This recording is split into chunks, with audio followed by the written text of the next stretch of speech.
I found out my girlfriend went to an event I wanted to go to without me and then lied to me about it, so now the next event in my life is finding a new life without her. Posted by you/responsible_log_5039. My M30 girlfriend, F28, is extremely dismissive avoidant, and it's been causing a lot of issues in our relationship. She's in therapy, but that is mostly focused on managing her OCD and related eating disorder. She has trouble expressing her emotions and needs and struggles with communication, commitment, and compromise as a result. We've been dating for a little over a year. Before me, her longest relationship lasted less than 2 months. She usually shuts down and runs from relationships if she feels smothered, if her partner lets her down, or if she feels criticized. It doesn't take much for this to happen. She does recognize this, and she's trying to work on it, but it's hard on both of us. Both of us are big theater nerds. A few months ago, we took a trip to a city about 2 hours from us to visit her grandparents, and I got to meet her best friends from college for the first time. While there, we went to a show with her friends. I honestly had a great time. Her grandparents love me, and I got along really well with her friends. There was another show coming up in a few months that both of us have connections to. It was the first musical she ever saw with her grandparents, and I worked on a production of it in high school. I asked my girlfriend if we could go. I even offered to bring her grandparents and treat them to a nice night out. They don't get to go out much anymore, or we could go with her college friends. I was immediately shut down. She said she didn't really like that show, which she had mentioned before, and didn't want to see it again. Fine, no big deal. That show was last weekend. Not sure if this is relevant yet, feel free to skip this paragraph. We kind of had a fight on Saturday. I was about 15 minutes late picking her up to hang out at a brewery, and she felt really let down. She's broken up with other people for similar reasons and gave me the silent treatment all day. Eventually, I got her to open up, we apologized to each other, and ended up having a decent evening at home. The next morning, she said she didn't feel great and wanted to go home to rest. I drove her home and asked if she needed me to stay with her to take care of her or anything. She said no, she just wanted a quiet day to herself. I told her to let me know if she needed anything and then headed home. I didn't hear from her all day. Even when she's relaxing, we're usually trading memes and Snapchats of our cats, but she wasn't even opening my messages. Earlier that week, she had a migraine so bad that I had to take her to the emergency room, and her sister just had a baby who's been having some health problems. By late afternoon, I started to get really worried that something was wrong, so I decided to check her location on Find My. She wasn't at home. She wasn't even in our city. She was just leaving a restaurant and walking to the theater to see the show I really wanted to see. I assumed she was with her friends again, as the restaurant is a favorite of theirs. It's a nicer restaurant where they would have needed a reservation, and the show is a popular one. Everything would have had to be planned well in advance. I'm not worried about her cheating or anything. Her friends are married to each other, and she wouldn't be going with anyone else except maybe her grandparents. I'm just so hurt over everything. I really wouldn't have minded if she had told me she already had plans to go to the show with her friends. I just don't understand why she lied to me about not being willing to go, and why she lied to hide the fact that she was going. I think she just didn't want to explain that she wanted to go with her friends and without me. I don't know how to bring this up to her. She's very sensitive to criticism, and even though I'm hurt, not mad, she'll probably take it as an attack. She also doesn't really like me expressing my feelings to her in general and tends to shut down and withdraw. I'm worried that if I bring this up, she'll just break up and leave to avoid the conversation. She's threatened to do that before over much smaller issues. How can I bring this up without scaring her off? Update 1 month later. I wanted to thank everyone for their input on my last post. I know it's a bit cliche, but I wasn't expecting it to get so much attention. Even the harsher comments helped me get a better grasp on the situation. I wasn't going to bother posting an update, but a few people have messaged me, so I figured I'd finally write this out. Spoiler, it's not a good ending. I spent a lot of time thinking about what to do. I made my post on Monday, and we had a date planned for Wednesday. I decided I would bring it up then. On Tuesday, she was having a bad day at work, but she didn't really let me know. She texted me about an email her jerk of a boss sent her, and I thought my response was appropriately supportive and validating, basically telling the guy off and letting her know she was right to be frustrated. I got a curt, "Is that all you took from that?" in response. I probably should have thought a bit more, but I was dealing with my own work issues and a migraine, so I lazily doubled down on my first response, again reiterating that she had every right to be angry. She didn't reply. I didn't double text, but I did reach out via Snapchat and Instagram messages to see if she'd respond there. She didn't open any of my messages. Since I'm always trying to make excuses for her, I assumed she was busy and would respond when she had time. If you couldn't tell from the first post, my girlfriend really struggles with communication. Finally, 4 hours later, she responded by saying that she doesn't feel emotionally supported and needs some space to think about the future of our relationship.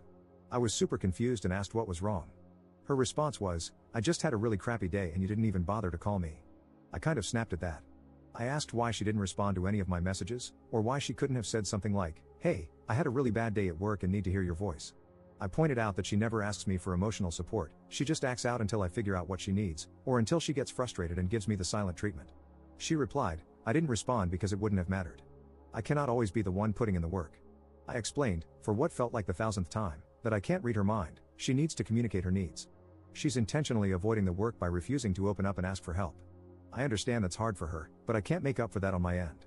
I pointed out that I didn't realize she was having an awful day, I just thought she was dealing with regular work issues. She never tried to clarify how she was feeling or what she needed. She said, I've been saying I need more effort from you for months, and nothing has changed. This is the exact argument I didn't want to have, and you pushed it. I responded that I desperately want to support her, but she isn't giving me anything to work with. I gave her the space she asked for and told her I love her. The next morning, she asked if she could come over after work to talk. After I confirmed, she went back to giving me the silent treatment. Soon after, I found myself blocked on Snapchat and Instagram. Weirdly enough, it was this that finally made me realize how badly I'd been treated. I was so starved for emotional and non-sexual physical intimacy, she doesn't even like holding hands, let alone cuddling, and I was an anxious mess from constantly walking on eggshells. But I'm stubborn, I loved her, really wanted things to work, and was still willing to talk things out. She's pulled a similar stunt before, and we ended up staying together. She finally came over. We started by going over our communication issues. Her main point was that she feels with a compatible partner, everything should come naturally, including knowing when your partner needs something without having to ask. She explained that she gets overwhelmed and shuts down, and asking for help is very overwhelming for her. It goes against her need to feel independent and self-sufficient, and it feeds her fear of falling into a toxic, codependent relationship like her parents. So she feels this is an appropriate expectation. I explained that she's asking me to read her mind, that she's putting all the emotional labor on me, and that this isn't a realistic or fair expectation. She started to change the subject, which is something she often does when she's uncomfortable with a conversation. We jumped around to various issues in our relationship. She randomly said that she doesn't feel like she really knows me. I asked her what she meant by that, and she said she never knows what I'm thinking or feeling and that I'm too closed off, which is all false and definitely felt like projection on her part. This hit on a deep insecurity, that she didn't actually care enough about me to try to get to know me. She barely engaged with my interests and hobbies, rarely asked me questions about myself, and when she did, they were usually negative. On the other hand, I made all the effort to learn about the things she cared about. She then brought up that we've been dating for a year but have no plans to move in together. Again, this hit on a major insecurity of mine. I had been trying to bring this up for months. I even asked her directly when she was having issues at her place and thinking about moving. This was in late July, around our 1-year anniversary. On the other hand, she gave me different answers every time I asked what she wanted for her or our future, if she didn't try to change the subject instead. She's never brought up our future on her own. I was always the one initiating those conversations. I made it clear that the only reason we don't have future plans is because she doesn't seem to want to make them yet. I also said there's nothing wrong with that, but she needs to let me know if she's not ready for that step. Pointing all of this out to her made her go quiet, not silent treatment quiet, but the kind of quiet where, when things get too intense for her, she starts to shut down and withdraw. It took a few minutes for her to come out of it. Once she did, I explained that I felt like I was the only one really putting effort into our relationship. She asked me what I seriously wanted. I began in a kind of roundabout way, I guess. I explained that 6 years ago, I had to end an engagement with my fiancée after she became an abusive alcoholic, and then spent the next few years working 80+ hours a week at a job I hated while watching my dad slowly die, all things she already knew. What I was going to say next was that after going through that, I wanted to get a job that was better for my mental health, which I succeeded in, and I wanted to find my person. Instead, I got cut off. She said maybe I started dating too soon after my dad's passing. We started dating about 9 months later. This really threw me off, and it took me a minute to recover. Before I could continue, she said that she just doesn't feel our communication styles are compatible. I asked her if she seriously thinks she has good communication skills, and she said she feels like she does. I finally brought up the show. I told her I knew she went without me and explained how I found out, and my justification for checking her location. This visibly shocked her, and she shut down again. I asked why she lied to me, twice. No answer. I asked if she was cheating on me. She said no, that she went with her college friends. She eventually confirmed that this had been planned before I even asked to go. As I suspected, she admitted she didn't want to go to avoid what she felt would be an uncomfortable conversation. I asked her if she thought that was okay. She said yes, explaining that she was worried if she told the truth, I'd push her to let me go with them. I asked if I've ever pressured her into doing something she didn't want to do. She said yes, mentioning that I asked to watch movies she doesn't like over and over. This hit a sore spot for me. I rarely got to pick what we watched, and she seemed to intentionally avoid movies that were important to me. Over Christmas, I asked to watch Home Alone to continue a tradition I had with my dad. I wanted her to be there with me for support, but she refused and found every way to invalidate my feelings. I asked if I had ever pressured her outside of asking to watch a few of my favorite movies. She said no. I asked if I had done anything to make her feel unsafe opening up to me about any of this. She said no, but explained that she's just not the type to open up like that to anyone except her sister. I asked how she expects to have a serious relationship with someone if she won't open up to them. She said she feels like the right person will just make it easy for her. I then asked if she felt she needed to work on herself to be a better partner. She said no, because she doesn't really want to be a partner anymore. She added that our relationship was adding so much stress to her life, to the point that it was affecting her job and eating disorder recovery, though I'm not sure how true this is, as she's been doing really well with both. I asked where the stress in our relationship was coming from for her, and she said it was from the constant obligations and me constantly asking for more from her. I brought up how much work I've put into this relationship. I chauffeured her around for 2 months while her car was in the shop, visited her in the hospital every day, then slept on her couch and took care of her for a week while she recovered from surgery. I've paid for the vast majority of our dates, given her money when she overdrew her bank account, helped her move on short notice, and always showed up for her when she asked, and plenty of times when she didn't. I've also tried to model good relationship behavior, and it's exhausting and heartbreaking to not have that effort reciprocated. Instead, I rarely got to plan dates or pick the movies/shows we watched because she refused to compromise. I put in all this effort trying to open up to her and to get her to open up to me. The few times I asked for her emotional support, even for small things like watching Home Alone with me, she refused. She didn't take any interest in my hobbies, even those we had in common. We had next to no emotional intimacy, and I constantly had to forgive her for blowing up at me over small things, giving me the silent treatment, or lying to me, while I always admitted when I was wrong and showed that I was working to grow with our relationship. I've been giving so much without getting anything in return, and I don't feel like my expectations were unrealistic at all. I was asking for the bare minimum. My needs weren't being met. She once again said that she didn't think our communication styles were compatible. I guess this was the hill she wanted to die on to end our relationship. I told her that I didn't want to end things and was still willing to work on us. I even offered to get us a relationship counselor, but she refused. She said she was exhausted and couldn't do this anymore.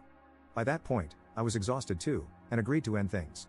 She never cried or showed much emotion during the whole conversation. She just alternated between being cold and looking uncomfortable. By the end, I was kind of a mess, though I never raised my voice or got angry. About a week later, I wasn't doing great. I made the mistake of getting drunk alone at home and then made the horrible mistake of trying to text her. I asked if she'd thought about us and if she was willing to talk. She hit me with, "Don't contact me. It's not coming across to you, so I'm being explicit. I want nothing from you except to never hear from you or see you again. I'm blocking your number. Contact me again, and I'll be getting a restraining order. Go get some help and leave me alone." So, that was great. I haven't been doing great. Between how exhausting everything was and the fact that this relationship and breakup managed to hit most of my relationship insecurities, I've been kind of a mess. It's been rough realizing how I hardly ever felt appreciated, valued, respected, or prioritized throughout our relationship, and how I never really felt like she saw me as a partner or us as a team. I've realized that I made a lot of excuses for her, given her childhood trauma and the fact that this was her first attempt at a serious relationship. A lot of her points about not knowing me or us not having plans for the future felt really gaslighty, and it's messed with my head a lot. That, combined with the constant nitpicking, kind of destroyed my self-esteem. Honestly, I felt better after breaking things off with my ex-fiancée than I do after this breakup. Oh well, I guess I have a lot of work to do on myself. I'm sorry that this probably wasn't a satisfying ending.